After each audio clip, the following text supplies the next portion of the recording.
welcome to the Brew Crew Review Podcast, the show by fans for fans of your Milwaukee Brewers.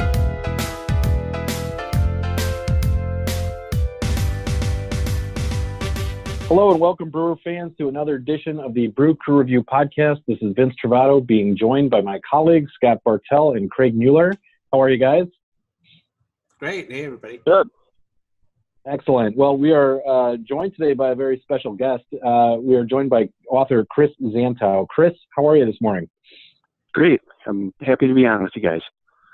Well, thank you for coming on and joining us here to talk some baseball in the middle of what looks to be a blizzard across the country. Chris, you are working on a book right now called Building the Brewers, Bud Selig and the Return of Major League Baseball to Milwaukee. Can you tell us a little bit more about your latest project? Yes. Well, I'll tell you how it actually started, which is a little different than how most people probably start a book. I was laid up with a meniscus tear, and I had surgery. So it was in the winter, and I'm thinking, what am I going to do laying around? I'm going to catch up on, like some baseball movies, and documentaries. So I'm watching the Seattle Pilots Short Flight into History documentary, and I'd seen it before, but what kind of struck me at the end was that, this is from like the pilot's viewpoint, obviously. And, at the end, they kind of, go through how the team moves to Milwaukee, just, a little bit. But it's from their perspective, they're left without a team. And I'm thinking, what's out there for like, brewer books or anything like that, DVDs or, that sort of thing, about how the Brewers came to Milwaukee in the first place, and so I'm playing around on the internet and, finding articles and things like that, but there's nothing like really long links. And I started kicking around the idea to write the book about it. And kind of that's where, that all started. That's awesome. What year was that, or how long ago was that, and how long have you been working on the book? That was February of 2015. So it's going on about 4 years now, but, getting close to being published. So that's really exciting and interesting. Did you have the same focal point throughout this entire time? So as you're deciding what you're going to write about, you decide it's going to be something, Brewers related, but has the thought process changed into the content of the actual book itself? Actually, yes, it did change. So that's a good question.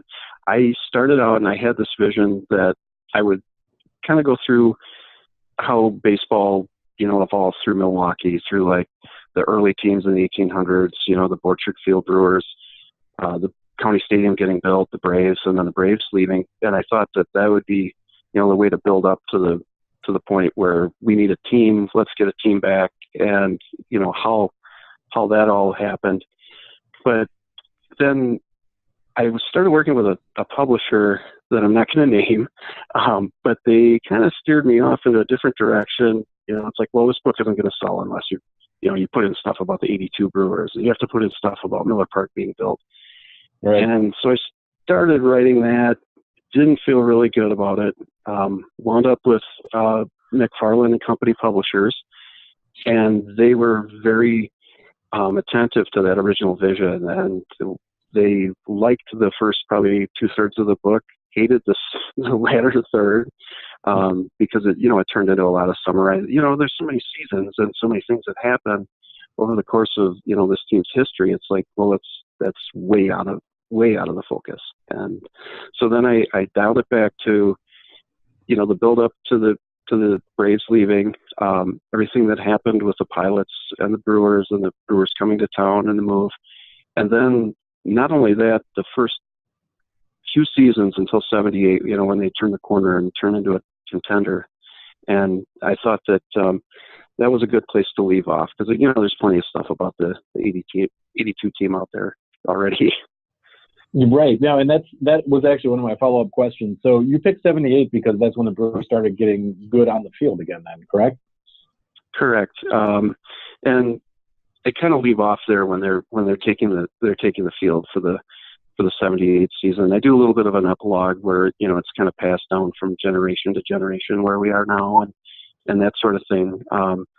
Kind of focusing a bit on Miller Park, but not too much, and a bit on the attendance, levels now are out of this world compared to, when these guys early on in the franchise were just, going around the state trying to drum up support to even get a million fans. Right, and 78 would have been Larry Heisel and Sal Bando. That would have been I think Heisel was one of the first big Brewers forays into free agency, if I remember correctly. I truth be told, I'm not old enough to have seen or remember that team. Craig is probably our only host that was there for most of that season. But what made 78 special, and what made that 78 Brewers team good again on the field? I think exactly what you said. All of a sudden, it's kind of like what we're seeing now. It's all of a sudden, these guys like Sal Bando. I'm going to play in Milwaukee. I have a quote in the book from Bando that I dug up, where he's going to leave Oakland and he's coming to Milwaukee, and a reporter asked him, well, why would you do that? And he's like, well, what's it? Because Oakland at that point is a sinking ship. They're past their dynasty. Right. They're really falling apart. Yep. Yeah, and Bando says something like, well, was it easy to leave the Titanic? But beyond that, that's a great quote. Beyond that, like Selig and some of the other players, they really courted the guy, and and Heisel as well. And it's kind of like now it's hey, this is a great baseball town. We're trying to put together a winner. We're trying to get to the World Series, and it's kind of that steamroll effect.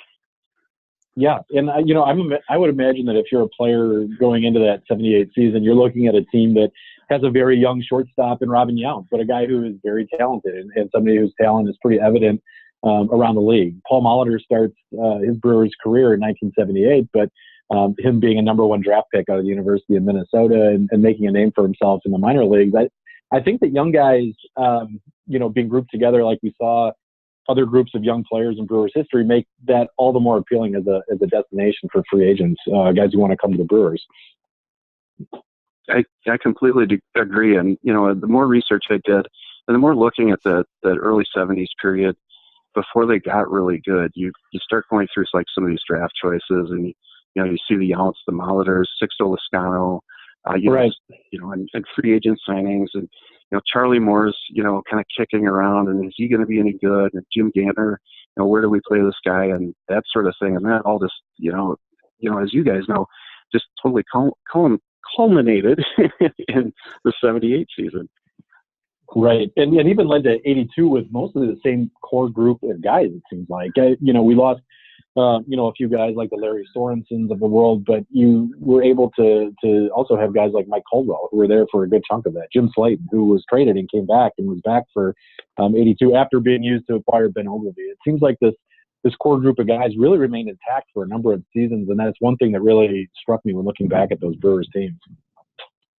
Yeah, absolutely. And, mentioning like Jim Slayton, and there's, how baseball a lot of times will come full circle, and, Slayton's a guy and Gorman Thomas, drafted by the Pilots, and then later on they're playing against the Mariners, who's a, expansion team that, eventually filled the void in Seattle. But So Chris, right. I got a question for you. Obviously, it sounds like your book, and I read kind of your outline, that it ends, or it kind of, the ending of your book brings you to the 1978 season. But a lot of our Brewer fans, of course, are aware, and our listeners, that the Brewers organization was started in 1970, brought here by Bud Selig. That was our initial season of the Milwaukee Brewers as a Major League Baseball organization. However, the Milwaukee Brewers actually did exist prior to that, way prior, before the Milwaukee Braves even coming to Milwaukee. Can you tell our fans who may not even be aware of that, whether or not your book covers the actual beginning of the Milwaukee Brewers prior to the Milwaukee Braves even coming to Milwaukee? Sure. That's a good question, because I thought in my mind, because there are portrait field books out there, and there's some awareness of that, and definitely I think that there's a portrait field website. I thought that for me, as I wrote it, let's put this in proper context. Where did baseball history go through in Milwaukee? And obviously it went through Orchard Field, but it went through a lot of other teams too. And the big thing that with Selig is, obviously we've heard in interviews, and maybe not everyone, is aware of that, but he grew up pretty much going to Portrait field games with his mom, and that's where his love of baseball came about. And, and Portrait was a great ballpark, and they brought in lots of fans by the 40s. It's kind of getting revitalized a little bit, but a little bit run down at the same time. And, by then it's an old ballpark, and, the city starts making plans to build County Stadium, and, Selig grows up through all of that. And then a lot of that actually comes back when he does get the Brewers to Milwaukee. They start doing, all kinds of things to try to bring in fans. They do the straight kind of stuff like, well, let's go get civic leaders from different towns to come and we'll have a civic leader night or whatever. But then they do goofy things like, let's have a cow milking contest. Let's get Gene Brabender, who's from Black Earth, Wisconsin. That's right. The first Wisconsin-born Brewers player, and let's get him out there and milk a cow against the guy from the Aegis. Well, didn't Billy Martin, as manager of the Tigers, participate in an aviator night? I've heard stories of that promotion as well. Yes, and it was like they're trying to find this identity. And, they're trying to not be the Braves, but then they're not really sure who they are, and so they're doing minor league type promotions alongside these straight normal bat night, and helmet night, and that sort of thing. with Hank Aaron playing in the outfield, no less, for 2 of those seasons as well. I find that to be really funny too. So I guess just getting back to the book really quick, who have you talked to in terms of former players, and have you talked to Bud Selig himself for this book? Was he helpful, and who have you found to be most helpful as you're constructing the narrative here? I really wish I did have the opportunity. That did not work out, and that was, I think, one of the reasons the first publisher that I was talking about, they ultimately decided to pass on me. Partly because I wasn't too keen on adding in all that stuff from later years, and then I also couldn't get what they wanted, like a Bud Selig that was a big name. It wasn't for lack of trying, and I did try different times, but that didn't work out. I did hear though that he has his own autobiography coming out, I think later this year. I don't know if you guys have heard about that. Yeah. Yep, I did see that. In fact, I think that he's teaching a course on baseball and American culture at UW Madison. And I don't know that that's still happening this semester, but I know he has been doing that since he's been commissioner. But I did see that about his new book that's coming out sometime in 2019, I believe. Yeah, so I think that's fine. It didn't work out. But definitely you start digging around and, through old issues of the Sporting News and, all these other things. And, there's tons of things about him. So, and historical obviously, in the research you have done, Chris, and in your opinion, would Milwaukee have a Major League Baseball team as of right now in 2019, 50 years later, without Bud Selig and his efforts back in the late 60s? I don't think so. I mean, there was the group that started early on was, Teams Inc. without Selig. It was Ed Fitzgerald and Ben Barkin, I think, were the early ones in it, and then Selig joined, and then from there he really, kind of took the reins, and when he was just Bud Selig, the card dealer, and he really pushed for it, and he's the guy that, and the other guys went too, but he went and spoke in front of the owners. They asked for a franchise, and and that's where it really all started. Early on, I actually sent out they tracked down a lot of addresses off the guys that played in the original 70 team, and I sent out some questionnaires. I got some back. Not much of it, and I hate to say that, but not much of it survived into the book. I used a lot of it to kind of, build my own backstory in my head, my own kind of timeline and that sort of thing. I did turn some of those into blogs for like my own website. I just, posted them as interviews or a story about the player and a little Q&A. So they still are out there. I do think that 70 team, obviously being the first, and, there's some guys there that definitely did some good or very interesting things that, they should have some awareness. I hope that you talked to Ray. I hope that you talked to Ray Peters. Yes, actually, yeah, quite a bit. Actually, we actually emailed quite a guy. Yeah, he's an awesome guy. Yeah, so yeah, he's definitely, he's a cup of coffee guy that really celebrates that time, and and he has that link to the pilots, being That's right. with them in spring training and that sort of thing. So I mean, he's quite the historian. He knows a lot of stuff. And very interesting guys like Dave Baldwin. I was really struck in researching a little bit about this myself, about Dave Baldwin's post-playing career. I don't know if you want to, just take a few seconds to share a little bit more about a guy like Baldwin, or who else that you found that has a really interesting backstory here. Dave Baldwin's another person that, and I haven't emailed him in quite a while.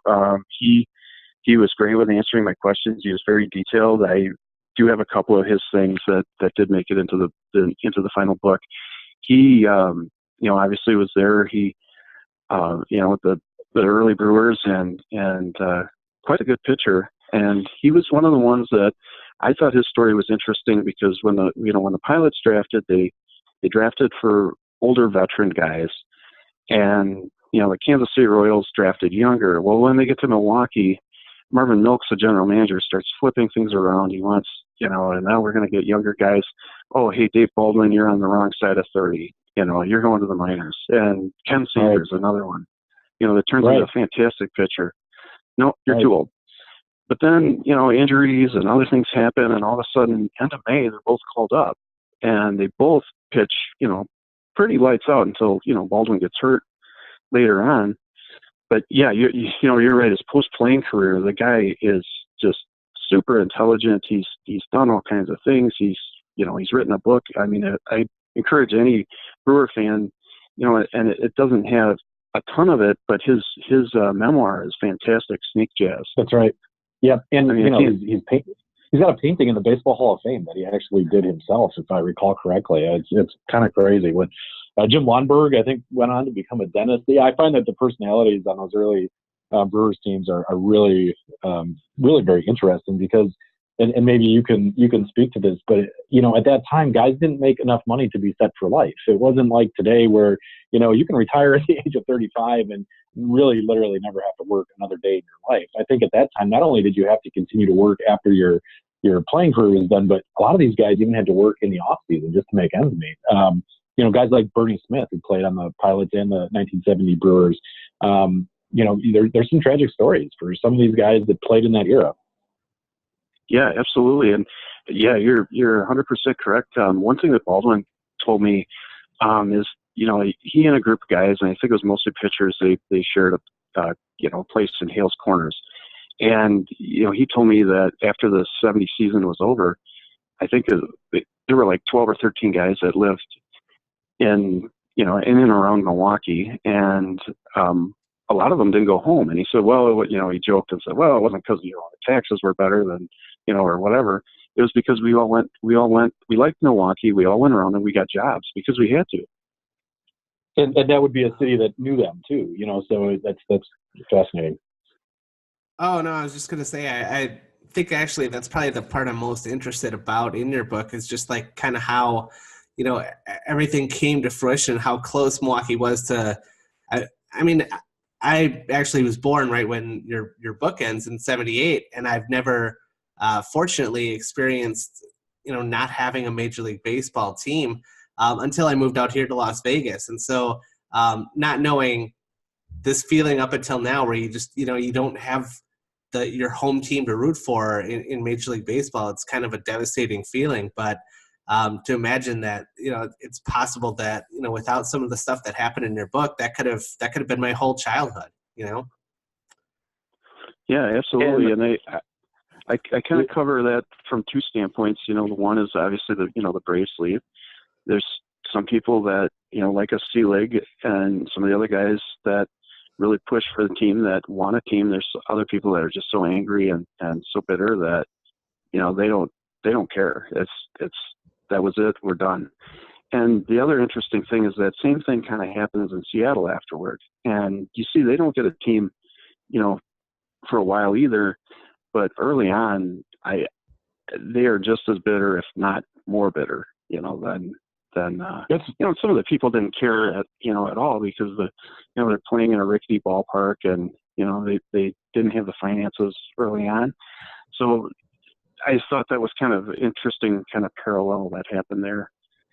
That's really interesting, Chris, because when you think back on it, the city really didn't get much of a chance to prove that they were a good baseball town, only having, 1 year to come out to support the team in 1969, and having an ownership group that seemed kind of, at least from my perspective, unprepared to own a major league team. So it's really interesting, and I think there are some parallels to what happened in Milwaukee with the Braves, and maybe even what could have happened in Milwaukee in the mid-'90s, which we're all old enough to remember, if the Brewers would have left town. And I think it became, very close that the Brewers were going to end up in Charlotte or Portland or, some other market if Miller Park wasn't built.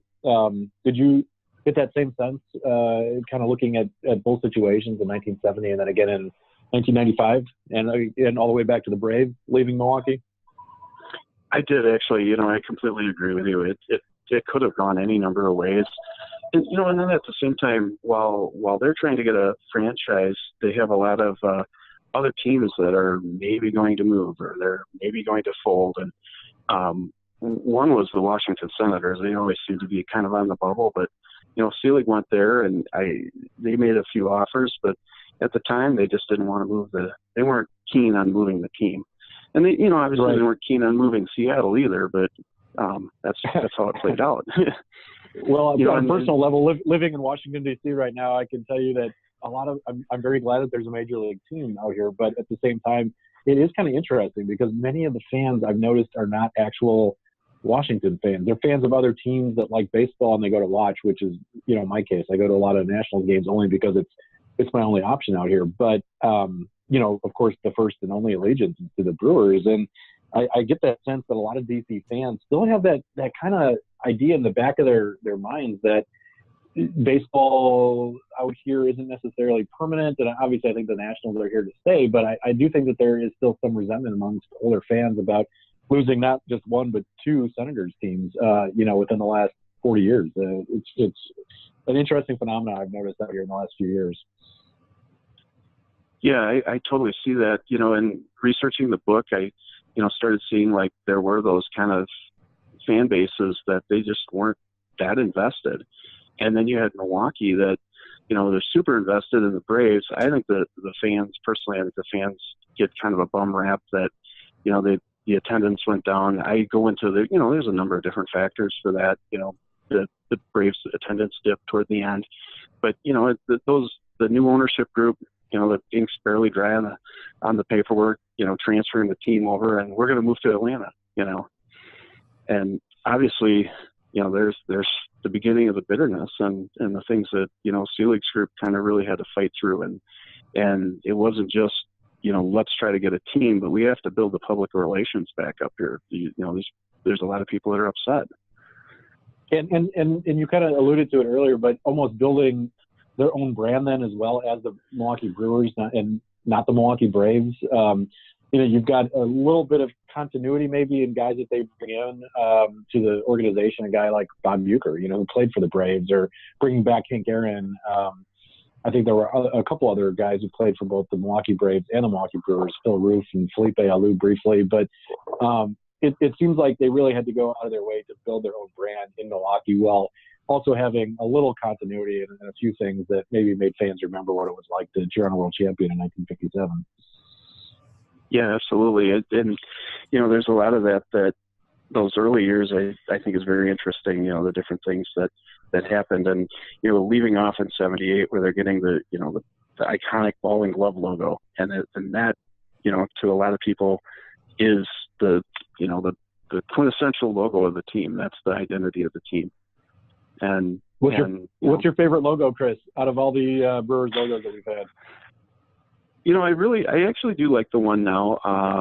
I obviously love the ball and glove logo. The 90s, Right. I mean, I think if you grew up with that, but I look back on it now and it's like, yeah, that's 90s. And I guess at least it wasn't. That is kind of when I grew up. So I've got a weird affinity for it, but it's only because I was of a certain age during those years. I won't admit that freely. Yeah, that was a bad idea by someone in marketing. That's for sure. So. Hey, Chris, one last quick question here before we switch over to our Around the Horn Rapid 9. But you mentioned him before, and the origination of Bernie Brewer himself, Milt Mason, a 70-something-year-old man who takes it upon. I'm fascinated always by this story. He takes it upon himself to go climb up to the roof of a baseball stadium and sit there for 40-some days or whatever it was. Did you have any success in tracking down a little more info on Milt Mason? Did you look for his family? I know that he passed away, I think, not too long after his stunt, maybe like within 3 or 4 years, if I remember correctly. But did you have any luck or try to reach out to anybody that actually knew Milt? I wish that somebody would publish a short little bio just of him and his life, and even just 20 pages would be very interesting reading. I was kind of fascinated by him. Did you find anything on Milt Mason? I was fascinated by him too. I have to say that is just a very, very funny story, but it's heartwarming too, because the guy's older in life. He was a flagpole sitter in the 1920s, and he'd done all these things. He's older, retired, and he's Marvin Milk's buddy. So it's like and so there's a conspiracy theory out there that the Brewers put him up to this, right? I mean, they clearly let him do it, but was he asked to do this? Yeah, it's kind of like, it's like, yeah, I'll go up. That was what it kind of was. And I actually I was able to track down a bat boy and a ball boy from the 1970 team, and they were very open about being, kids and hanging around Milt Mason and taking sandwiches up to him and stuff like that, and how absolutely ripe he smelled after after a couple of months up there. You mean that bathing in beer suds doesn't cleanse the body? That's interesting. I did not know that. Yeah, and then they one of them said though, and that had to be something, when he slides down the rope at the end of the promotion, when they get enough fans to bring him down, and the one guy told me, he's like, there is no way they should have allowed that to happen. I think he came down with broke burns, and but he just loved it. And then I guess the next spring training, he's hanging out with the team at spring training and doing a little. They kind of said he was like a security, but I don't, he's just probably there as a figurehead, That's awesome. Literally the first mascot. And did he have a wife? I mean, was she allowed conjugal visits up in the chalet, or how did that work? I don't think so. I couldn't find any real family that, was connected to him. And, as you said earlier, he did pass away a few years later, but I think the really neat thing was, it was right after they brought Bernie Brewer back, and granted it was a character then, but, so he lived long enough for that character to become, the mascot of the team. That's great. That is a great story. I would be fascinated in learning more about him going forward as well, but wanted to get a bit of a glimpse. So thank you. Thank you for that. That was awesome. And Chris, before we transition to our Rapid 9 segment, I'd like to ask you just on a personal level, when did you start following the Brewers? How did you become a fan? And tell us a little bit more about your personal story as well. Okay. I actually, to kind of, bring it, as I said earlier, baseball often brings stuff full circle. This is kind of a coincidence, but I actually went to my first game in '78. So, kind of in a way fitting that the book ends there. My dad took me to my first game. It was early in the year. It was cold. We sat in the mezzanine at County Stadium and, froze our whatever off. But loved you can actually swear on this podcast if you'd like. It's totally. Well, Craig is known for it, actually. We try to behave, but,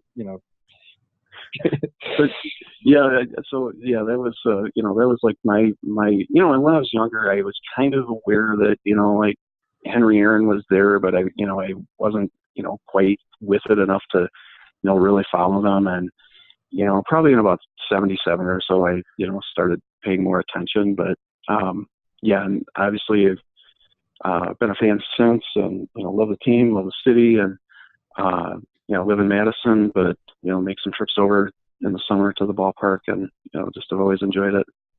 Sorry, Greg. No, go ahead. I was going to say, I'd also read in your little intro to your book and whatnot that you had actually attended Game 3 of the American League Championship Series with your father as well. Can you tell us about that day? Yeah, if you're ever going to celebrate a 14th birthday, that's awesome. That's not a bad way to go. That is awesome. Wow. Yeah, and those were the days where, I think it was a bit easier to, even for playoffs to get tickets, because they'd go to Sears or wherever the Ticketron was and, stand in line and get them. You didn't have people, and then internet and people scalping stuff and, fans having ticket packages where they, and where a lot of them are sold in advance. So he didn't tell me how he got them. I'm assuming that's what he did. He probably just went and stood in line somewhere. But that was, obviously the game where they had their backs to the wall, and Don Sutton goes out and pitches, and they have a great day at the plate, and they win and they turn the tide, and, next thing you know, they're in the World Series. That's great. Chris, this is 2019 is going to be the 50th season of Brewers baseball in Milwaukee. And, obviously there's some highlights like the 82 team and other playoff teams, but do you have a team that specifically stands out to you as your favorite, over the years, maybe a team that made the playoffs, maybe a team that didn't? Obviously 82 is, special. And, the 78 team, I think because they turned the tide and became a contender. I think that, and I don't know that I'm the guy to write it, but I think that, someone could really write a great book about the 78 to 82 team. I see there's a book about the 79 to 83 Orioles when the Orioles were, like in that peak too. That's right. Right. So I think that's really, really something that could be done. Another team that, throughout my research, obviously to me now the 70 team is special to me because of all the things that happened, and, all the players, and Bernie Brewer being, the guy that's hoisted onto the county stadium scoreboard, in that promotion. But another one is I think the 73 team, because I think they could have been just a little bit better. They just fell a little short of, getting over the hump to get to 500 or better. But, you kind of see that they had some potential, and they put together a pretty decent winning streak. You've got, some decent players there, really. That was I'm trying to remember, but was that a Del Crandall led Brewers team? Yeah, and that was yep. Crandall still. Yeah, George Scott is there. They had that big snowstorm to start the season, so it looks like, they're going to have the typical Milwaukee spring where they start out, really sluggish at home, but they really put it together in the summer, and it's another one of those years where they just kind of fall apart toward the end. But they're pretty interesting. You've got 20 game winner in Jim Colborn, first one in the franchise history. And yeah, that's right. Absolutely. I'm really looking forward to reading your book when it comes out, Chris. Yeah, same here, Chris. This is great. Definitely. And since you have it going up until 1978, I think you've left yourself open to possibly do a couple of follow-up books that you follow the Milwaukee Brewers. Yeah, 1978, and the roller coaster that the franchise has gone on since then, and through its 50 years. And I think you picked good timing as far as when you're going to be getting your book done here. As Vince pointed out, the Brewers' 50th anniversary coming up, so it's pretty awesome. Okay, well, we're going to move along to our stepping up to the plate, 9 innings of questions, and these are all going to be directed toward our special guest for today's podcast, and that's Chris Zantow, author of an upcoming book. Hopefully, we're really excited here to check it out, so hopefully get published sometime this year in 2019. Yeah, and actually on that really quick, Craig, before we do that, Chris, do you have a publishing date that's set? And do you want to repeat the official title of your book? I know that the title was just decided in the last couple of days. It's Building the Brewers, Selig, and the Return of Baseball to Milwaukee. And the publisher is McFarland and Company. I don't have a release date yet, but as you said, it should be like 2019. They're, the next steps in the process are, them getting, like the pages set for me to review and that sort of thing. And then they'll be working on a cover and all that. But, I'll definitely let you guys know when I do have a release date. Awesome. Yes, absolutely. And we'll definitely put a plug for it back in our podcast at that time. We're very, very excited to read it. Thanks. All right, Vince, you're up with the first question in the first inning for Chris. All right, Scott, if you want to have your intern play the music here. All right, there it is. All right, Chris, first inning. Who was your favorite baseball player growing up? Don Money. I think because he was probably the first one that I was really fascinated with, and like a lot of youngsters, they would stand in the batter's box and practice my Don Money swing and my Don Money stance and everything. And I just liked the way the guy, he just was kind of like that quiet workman in the background that kind of moved around the diamond and played different positions, but kind of like a Craig Counsell, a guy that fits in everywhere and just gets the job done. Yeah, and the guy who won a ton of Gold Gloves. And as a quick side note to your answer here, we actually had the opportunity to interview Don Money when he was the manager in AA Huntsville for the Brewers minor league team, and he was a great guy. And guys, what year was that we were down there with him? I know we went down there a few times. Probably 2006, I guess. 2006 or 7, somewhere in there. So we can repost that video on our Twitter link. But the interview with Don Money was very interesting and a great guy. All right, question 2. What was your favorite baseball memory growing up? Game 3 of the 82 ALCS, just because, as I mentioned before, the story about my dad taking me there and the way the team won, and then that propelled them into the World Series, I think. Awesome. All right, third inning. What is your favorite piece of Brewer memorabilia that you own in your lifetime? Ooh, I do have Don Money and George Bamberger's autographs. I'll focus on Bamberger. Actually, when Bamberger had his heart attack, they put a thing in the newspaper that you could write him at the hospital and wish him well and whatever. And, I'm a little kid, so I'm thinking, oh, that'll be cool. Yeah, I'll write him and wish him well, and, hopefully he'll get better and everything and come back and manage the team. Not expecting it. A few months later, I think after he got back to managing and he probably caught up on some of that mail, I get this thank you in the mail with the photo card of Bambi and his autograph. So that Wow. that was wonderful. That is really awesome. Wow. All right, we're going through these pretty rapid here, but fourth inning. What is your favorite Milwaukee Brewer memory that isn't playoff related? Ooh, not playoff related. After a long time, I had never been to opening day, and obviously then my dad hadn't been to opening day. He took me to all these games when I was a kid. I finally got a ticket package and took him. It's got to be 2007 or 8. I should remember this. It was opening day. The year that Ben Sheets mowed down the Dodgers like crazy. 2007. I was there yes. with these guys, actually. We were all there against Jason Schmidt. Yes, that was an incredible game, I thought. And he starts out, kind of. I always thought that was kind of typical of Ben Sheets. Maybe a little rough to begin with, and then he just settled down and smoked them the rest of the way. And my dad was beside himself, and I thought that's a fantastic memory. You know what? You probably were better off than our host here on the line, Scott, who I sat next to in the bleachers that day, who imbibed a couple of Bernie Brewer's favorite beverages, I believe, that opening day. Yeah, it was a great game from what I remember.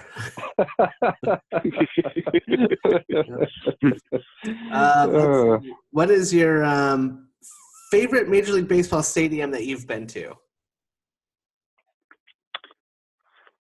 County Stadium, even though by the time I was going,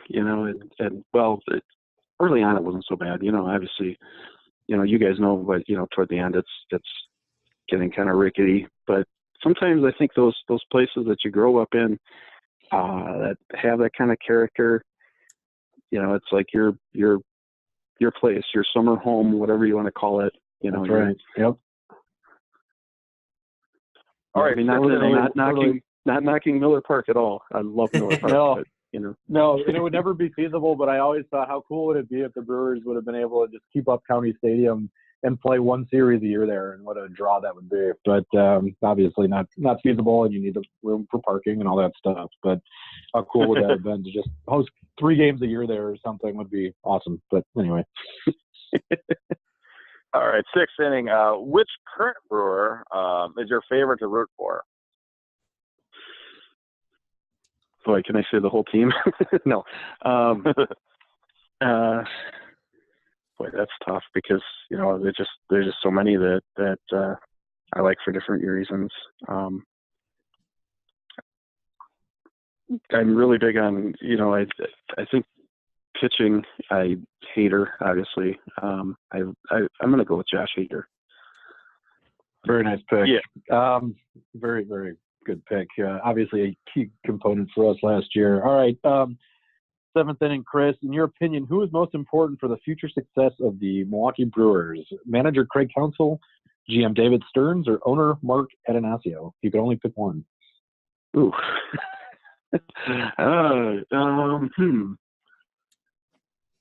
I'm going to have to go with David Stearns.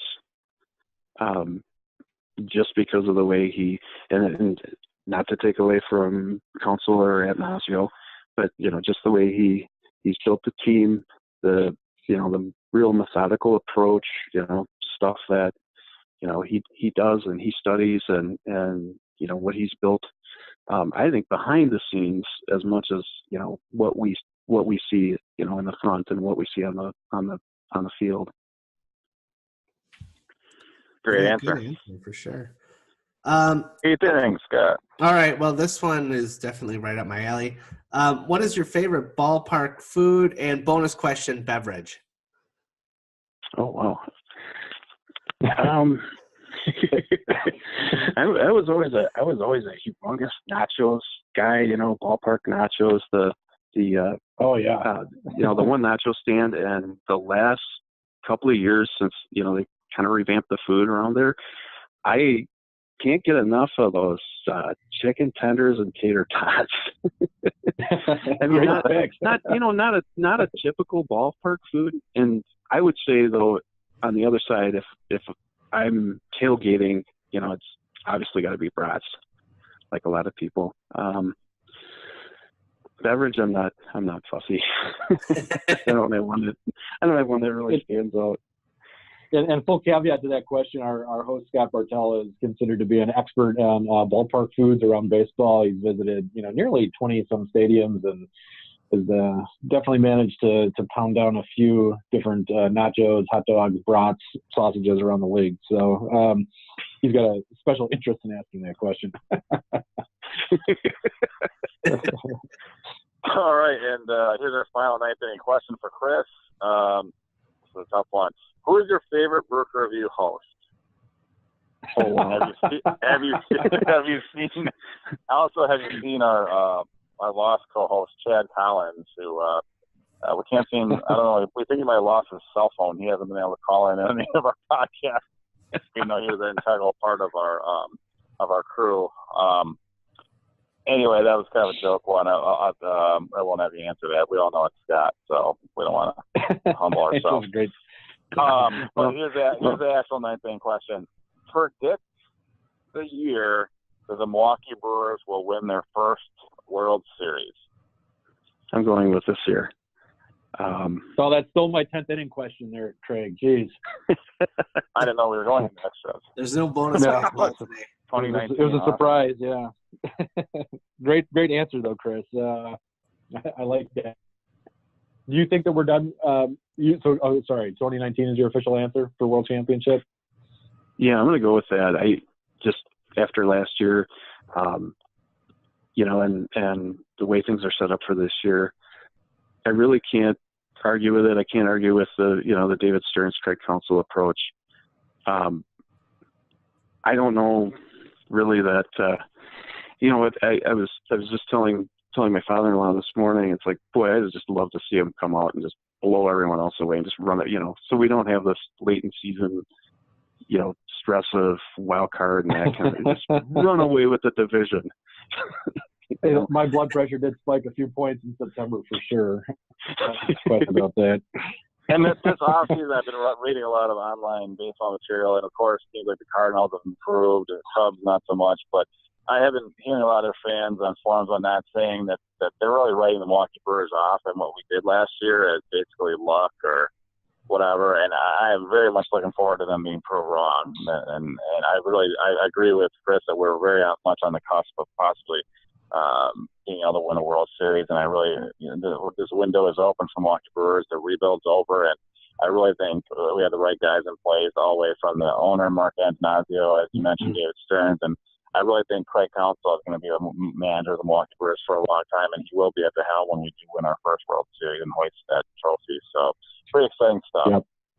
Yeah, okay, well then, I totally agree with that, guys. And Chris, we will do one more question for the 10th inning here, just to throw it out there. Our anonymous source, Tom Carter, has mentioned that the Brewers are still going to be acquiring a second baseman. Do you agree with our anonymous source, Tom Carter?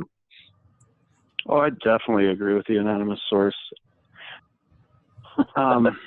I know a lot of these guys, with the 2-year deals are obviously off the table. I don't highly doubt that was what David Stearns was going to go for anyway.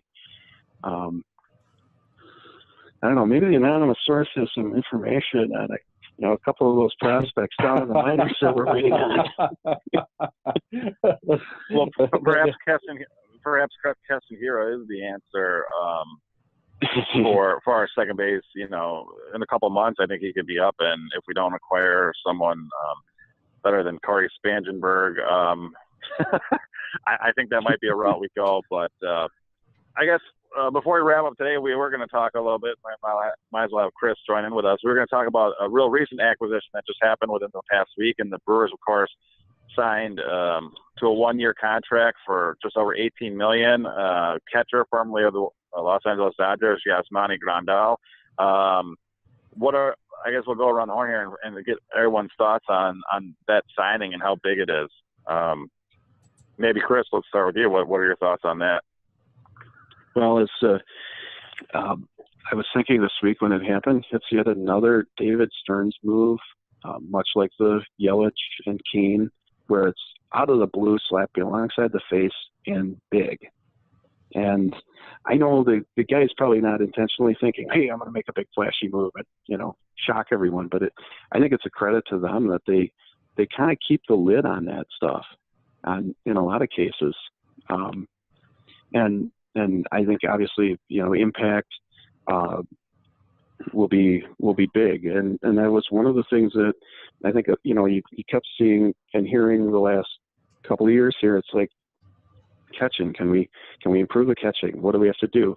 And short of trading away a bunch of prospects, this is I think a smart move. Yep, and I totally agree. I'll chime in really quick and just say I like it for a couple of reasons. Number one, Grandal is really good. Number two, anytime that you can acquire a player of his caliber, you do it. If you're David Stearns and the Brewers, and number three, I think it really isn't a huge amount of risk the Brewers have taken on, which is, something that cannot be said for other teams around the league who've acquired catching this offseason. Guys like Wilson Ramos with the Mets and others are also very good, but the amount of risk that teams take on is big at a position that has a lot of injuries. So I love the fact that, we got him for next season, and who knows what will happen after that. But the fact that we minimized our risk, I think, is really a big deal. And the fourth point about that really quick is that Manny Pena now is probably going to move to be the best backup catcher in the National League, which is also very exciting. Yeah. Got your thoughts on Grando? I mean, it's obviously like per year you look at it and you're like, oh, one, and I think it's just 1 year, and then it's what, $18.25 million or something like that, which, is obviously a little bit high, but that's quite all right. I mean, like you said, this is a good indicator that the Brewers are going for it this year. So that's always a good thing.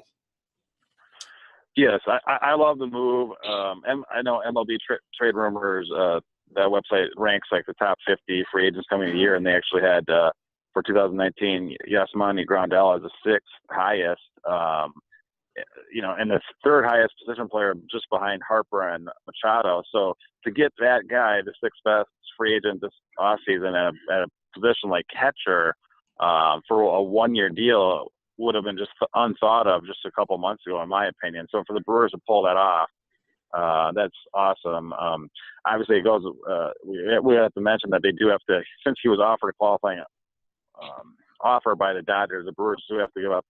I think it's going to end up being like a 3rd round pick in next year's draft. So it did cost us a little bit. Besides obviously the financial part of it, I just hope that my one concern, I guess, is that I hope that adding the $18 million payroll does not limit us in acquiring a top-end starting rotation piece at some point, if not during the offseason, at least at the trade deadline, along the lines of like a Madison Bumgarner or something like that that might become available via trade or whatnot. Or a Wade Miley, Craig.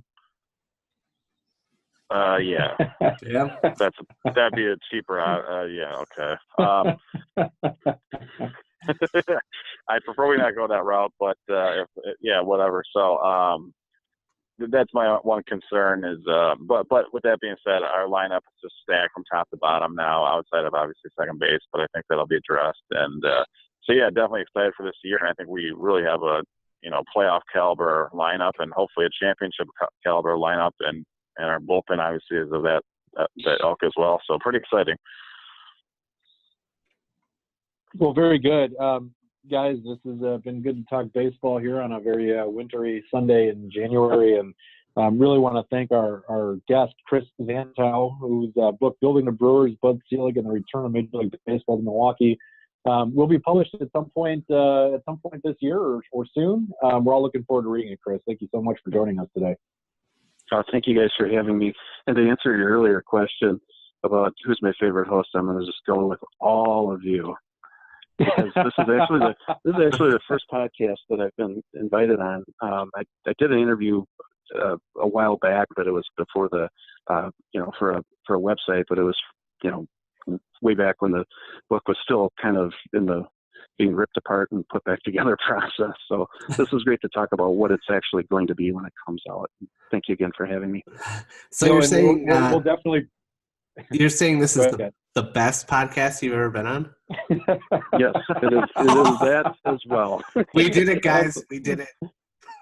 First we win a whammy in 2007 or 8, and now this. This is pretty exciting, guys.